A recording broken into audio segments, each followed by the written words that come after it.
Close Look is brought to you by Applewood Kia.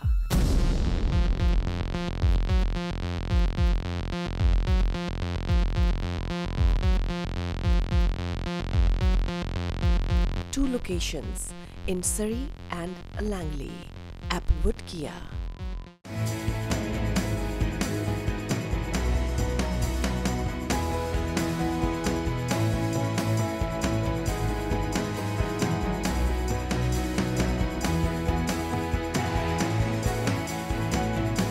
Brighton College.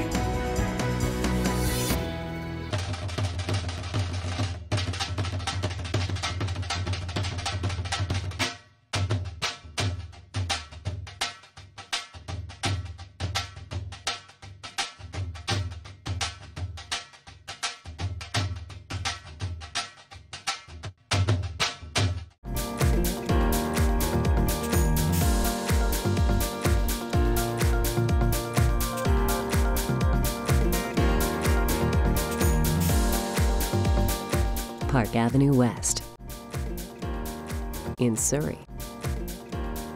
parkavenueliving.ca.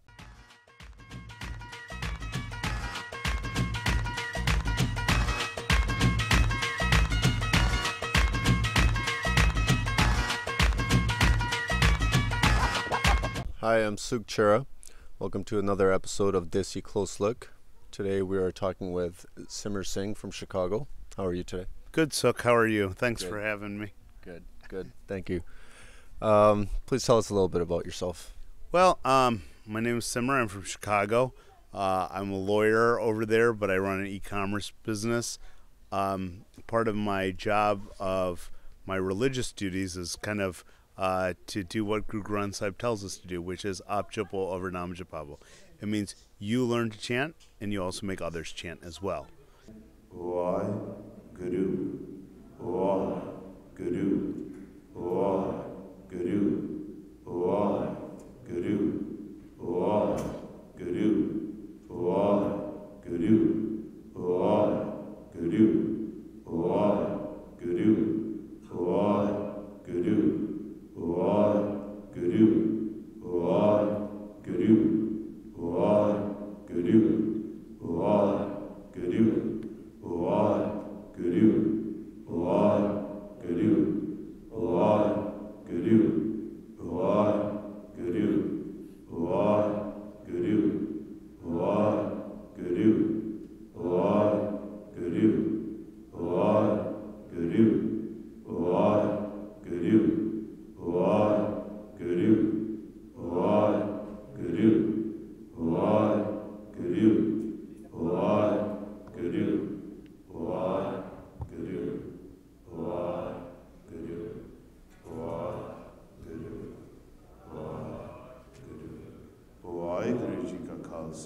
And the reason why that's important is because the purpose of our life is to meet God. So that's the reason why I'm here in kind of the greater Vancouver area, is because I see so many other Gursikhs over here and a lot of other people who are spiritually lost.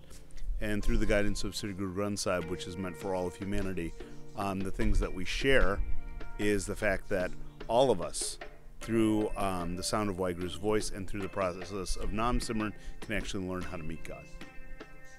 So how did you get onto this path? Were you always on this path, or did you just get into it? You know, when I was young, I was very lucky to have a father and mother who implanted Gurmat in me. That's kind of the way of the Guru. And they did that because they genuinely wanted their kids to be both worldly successful and also be successful in spiritual endeavors. At the end of the day, all of us are going to die, and we're not going to take anything with us. So they recognized that, and they put a deep love of Sri Guru Granth Sahib as well as Sikhism in me. Where I grew up, there were no Sikhs. So, but I was also very lucky that the people who were all around me, all my neighbors and friends, they always treated me with a great deal of love and respect. From that experience, I think I learned that all people are kind of striving for the same thing. I wasn't kind of raised in an insular culture. And one thing I saw is that there's a common core across all of humanity. And the observations I made as a child and even as an adult when I researched Guru Granth Sahib, I found that, those observations to be true. We all have a mind, we all have a soul, we all have a body, all of us have families, all of us are striving for something more than just material success, and that all of us, our happiness comes from within, and the hardest thing to do in this world is to love yourself. And once you learn how to love yourself, you really start to love everything around you. It says in Gurbani, Gurdev Mata, Gurdev Pitta, Gurdev Swami, Parameshwar. Gurudev is Mata. Gurudev is Pitta. Gurudev is the master. Right? This is God. God is our mother, God is our father. When we go ahead and we walk this path, it is to begin to understand that. So our binti is that as we make our life's journey, one thing I would like to remind the Sangat, anyone whom we miss at the end, when you're born, you have no choice as to who comes to see you. When you're dead, you can't enjoy all the people who come to see you. The only time you get to choose who you get to invite is your marriage. This is an invitation for the whole Sangat to come to the wedding of yourself. We have to understand all the things Guruji taught us about the wedding ceremony. It isn't a cultural thing. It is a fact that what happens is this is a marriage of the mind to wife.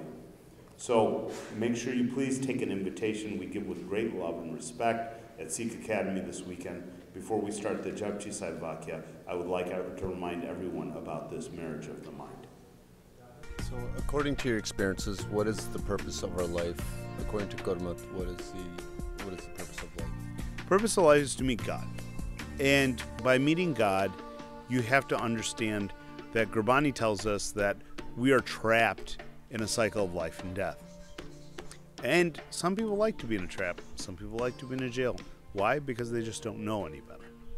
But some people who are striving for something more, they're looking for something deeper. They're just not looking for happiness, they're looking for bliss.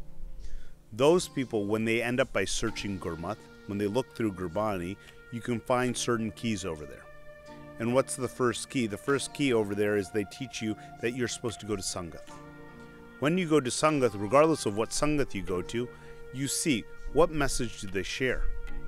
Then what happens is you have to look at the message they share. And when they go ahead and they make that message, are they teaching from Gurbani or are they teaching from their own math? When you teach from Gurbani, you will see certain things that are very similar. Gurbani will tell you, without Gurmantar, what your status is. So they'll tell you, Gurbani will say, your job is to jap. It says, Guru ka bachan, jap a month.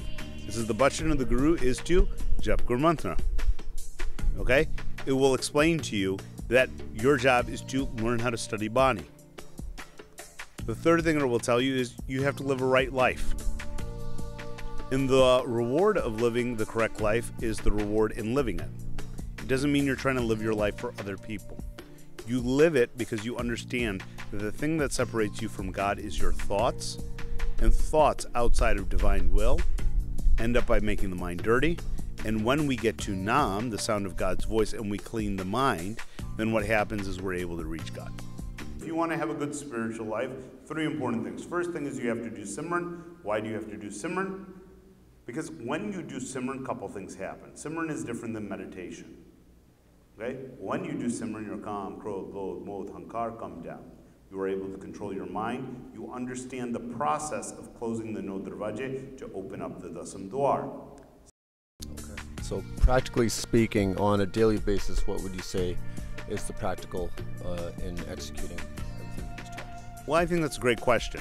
I think it starts with a couple different things. One is, one benefit of kind of living in this area is there's almost a Gurdwara on every block, right? So you're never too far from a Gurdwara. Where I'm from, it takes a minimum of at least 30 minutes, 20 to 30 minutes to get to the nearest Gurdwara, and there's only 2 or 3 Gurdwaras. But interestingly enough, I think the first stage is going to Gurdwara and understanding and looking, right? The second thing is learning how to study Gurbani. And at first, it's a very difficult process because, you're like, well, it's Guru Granth Sahib, we've got ideas about different things over there. But I think one nice thing about having Gurbani so accessible is that start reading it. Look at the translations they put up on the board. Take one or two things and start researching it yourself. There are plenty of apps out there where you can start looking up stuff. The third thing is, when you go ahead and you find Sangat, when you start looking at Gurbani, look for the kind of pearls over there that are important. So, like, for example, one thing that always troubled me when I was studying Gurbani as a child was I never understood what the turbulent ocean meant. It's always saying, oh, you got to cross the turbulent ocean. The guru will ferry you across the ocean. What does that mean?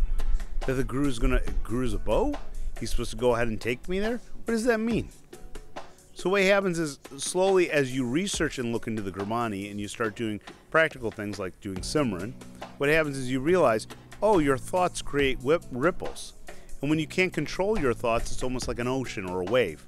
And what happens is when you have a boat that's very steady, it can ferry you across parts that you can't get to.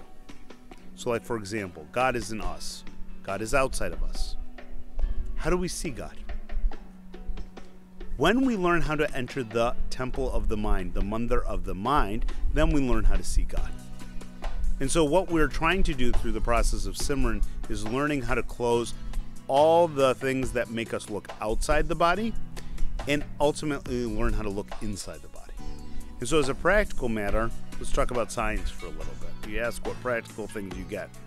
You can decrease stress. You decrease your anxiety. Depression comes down significantly.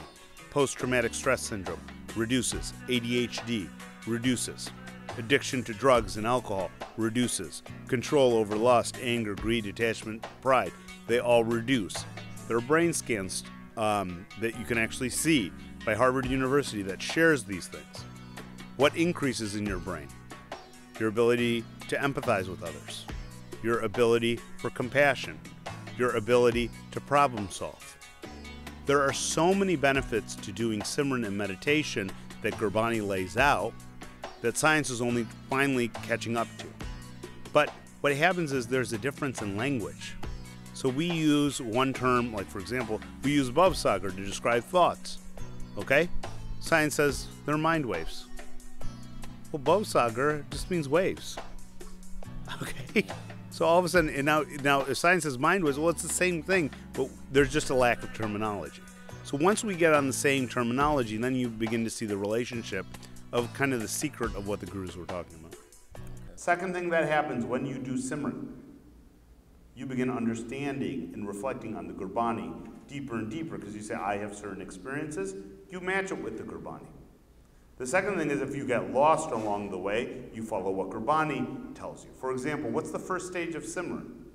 First stage of Simran is coming into Sangat. When you come into Sangat, if they're not discussing Simran, how are you supposed to learn? That's why what happens is you have to come into Satsangat. Then in Satsangat, where they're doing Ustat of Vaiguru, where they're talking about Gurbani Vichar, when there is a discussion of what is inside Sri Guru Granth Sahib, at that time, what happens is we begin understanding the purpose. We shouldn't just do Simran for Simran's sake. Gurbani tells us, just because you say har, har, har, har, nobody meets God. You say Vaiguru, Vaiguru, Vaiguru, if you don't do it with Gyan and Dhyan, it has no effect.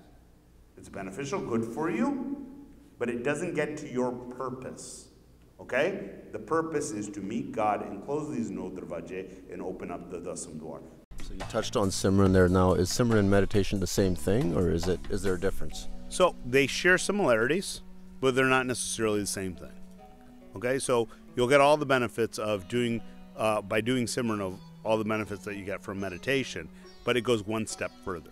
Simran is the process of meeting God. It's the process of closing all 9 doors of the body. What are the 9 doors of the body? The eyes, the ears, the nostrils, the mouth, the reproductive organs, and also the one for waste, to go ahead and be able to see God inside yourself. And that is found in the 10th gate, or the Dasam Dwar.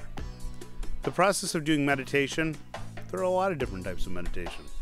Right? Anytime you're mindful, people call that a type of meditation. So for example, again, this is a language thing. So you play sports. A lot of people who go running, they get a runner's high. When their mind comes into that state, isn't that a meditation? Okay? Now, some people, they go ahead, they said, oh, I'm going to meditate, right? What do? They just focus on their breathing. When they focus on their breathing, they get calm. That's fine, because in Gurbani it tells us Pavan is the guru of the Maya, but they don't understand how to reach God. The difference between meditation and Simran is that Simran teaches you how to kill the mind or control the mind, so that what happens is you can see who you are. There is no difference between you and God. All you have to do is learn how to see it inside. You don't use the physical eyes, you use your subtle body's eyes. Okay. So, according to Gurmat, is there free will? Like, are we accountable for our actions, or not? So, there is free will.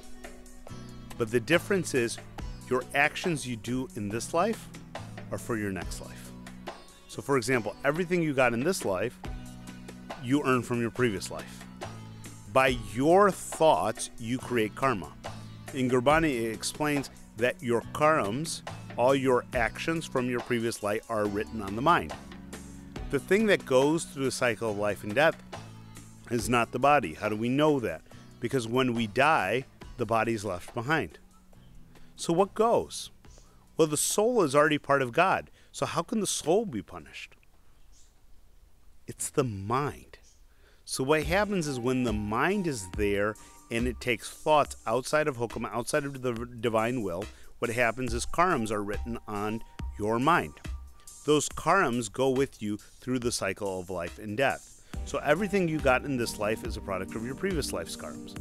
Now everything you get in your next life is a product of this life's karmas. Your karmas are not your action.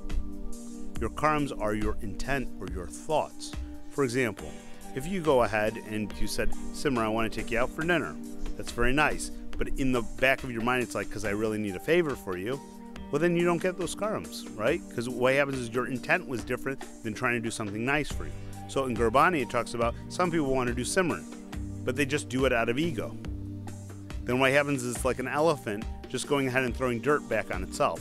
So what happens is your intent always has to be kind. It always has to be good, right? Your actions are already predetermined by God, but what happens is it's your intent that's up to you, and you make that by your mat, your way of thinking. So yes, there is free will. We're bound by the actions of our previous life, okay? But now we can change that. And Gurbani tells us now if you want to erase all your karmas, it's very easy. All you have to do is stop your thoughts, and then you get to write your own karmas. If all the karmas are written on the mind, as soon as you go ahead and you have no more thoughts and you kill the mind, do you have any more karmas? No more karmas, then you get to write your own destiny. That's why it says Gurmukh gets to write his own destiny. Third thing over there is Jivan Chaj. We covered it yesterday. Gurbani told us without Shabad, without Nam, nobody can have a lifestyle that has good conduct. How can we lie, cheat, and steal? We're not going to be perfect as Sikhs, but we have to strive for perfection along the way. Because Waheguru, why? Because Waheguru is called Sach, he is called truth. So if your lifestyle is not truthful, what happens is you reflect it in your mind. Your mind has to be pure. Waheguru has no shape, no color, no form. It is pure, Gurbani tells us. Now, is there an easy way to control your thoughts and always think positive, think the right thing? So there are two hemispheres. A little bit about science. I'm a lawyer, I'm not a doctor. So if there's any corrections out there, I'm open to it. My expertise is in Gurmat, it's not in science. But there are two hemispheres of the brain. One is the right side and one is the left side. Okay? The left side of the brain actually controls the right side of the body, and the left side of the body is controlled by the right side of the brain. Now Gurbani tells us that the Panchadut, Kam, Krodh, Lodh, Modh, Hankar, and Kal, they go ahead and they live on the right side of the body, where the Suraj is, right? And Gurbani talks about the right side being Suraj, the left side being Chand. Now, the right side of the body means the left side of the brain. What does science tell us about the left side of the brain? That's all analytical thinking. It's the place where you get negative thoughts. It's the place where you doubt yourself. It's the place where you hear those voices where you feel like you are not good enough. Now, like you ever hear that voice in the back of your head where you're talking to yourself? That's all the left side of your brain. Now the right side of your brain, which is the left side, where Gurbani says that's the beginning of you have to learn how to live in the Chand, right? and then all of a sudden, then above the Nodar Raja is where Waheguru is. When you start on the left side of the brain, you know what happens? Or left side of the body, right side of the brain, all of a sudden, you don't understand language anymore. There are no negative thoughts. All of a sudden, you begin to comprehend things. You understand things not in language anymore, but in music. You can only hear sound. You stay present. We are always thinking about the past. We are always thinking about the future. The thing we are dead to is the present. When you learn to live on the left side of the body and the right side of the brain, you learn how to stay present. And when you learn how to stay present, who are you present to? God. Who gives you this breath that you breathe? It's God. So if you learn first how to be grateful for this breath, then what happens is you will always stay present to God. So how do you do that? There's a technique. It's called Saskrasana. You go, close your eyes, keep your body still, and you go, Waheguru, Waheguru. Slowly by slowly, you'll move to Sasa Simran, then you'll move to Rom Rom Simran. And all these things are taught in the Sangat openly on how to go ahead and achieve these states. And it's all given in the Guru Granth Sahib because it's meant for all of humanity. So if you ever come to the mysimran.info, go to the website, you come to any of these samagams, and what happens is you'll learn and understand these things. Okay, great. Now, can we see God with our physical eyes? What does he look like? Can you give the audience a little insight on that? That's a great question. Yes, we can see God. But we have to know the jukti on how to do it. It's very easy to see God. I liken it to a magician. When you see a magician, you're kind of amazed by what he can do. When he shows you how the trick is done, it becomes pretty obvious. And you said, I can't believe I was fooled. Waheguru comes in three forms. One is Sargun, one is Nirgun, and one is Nirankar. The Sargun Sarup of Waheguru means everything that's physical. The Nirgun form is the sound that created and manifests itself through all the universe. So God made everything through the sound of his voice. That sound is called Nirgun. It is also called Nam. The third form of Waheguru is called Nirankar. It means it's beyond all of the creation. You need Nam to exist in the creation. You need Sargun to be part of the creation. They're all in Onkar. That's why we say Ik Onkar. But if you want to get back to the Ik, you have to see Nirankar. It has no shape, no color, no form.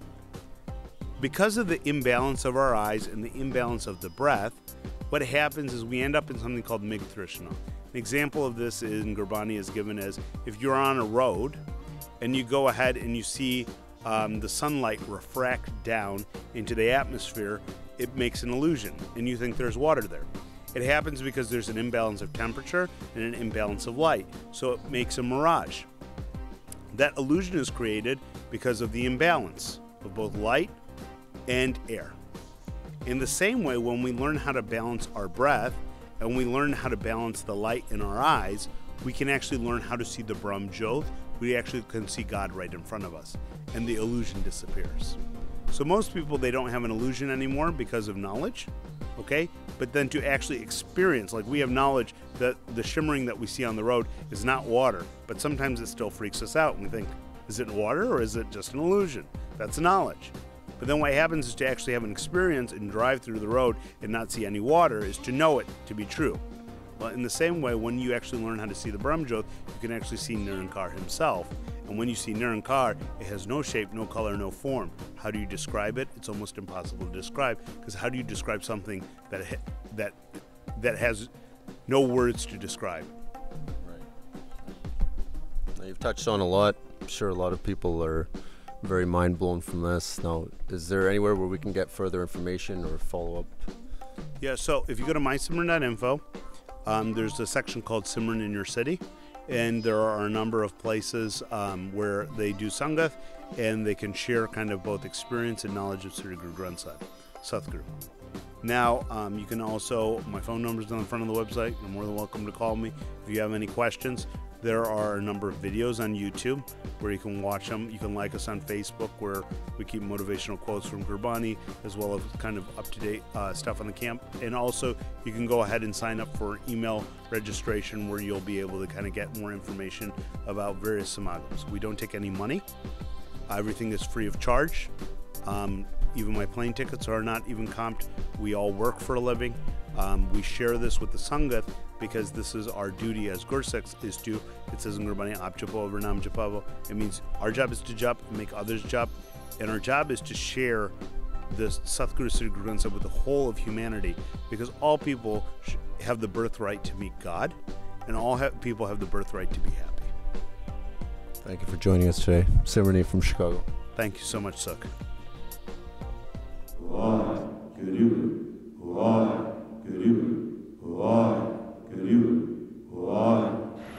Close Look is brought to you by Applewood Kia.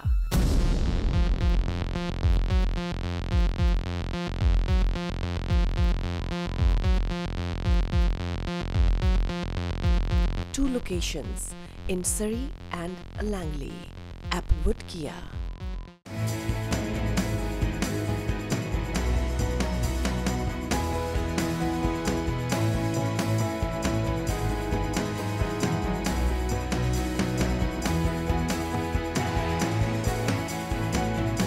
Brighton College.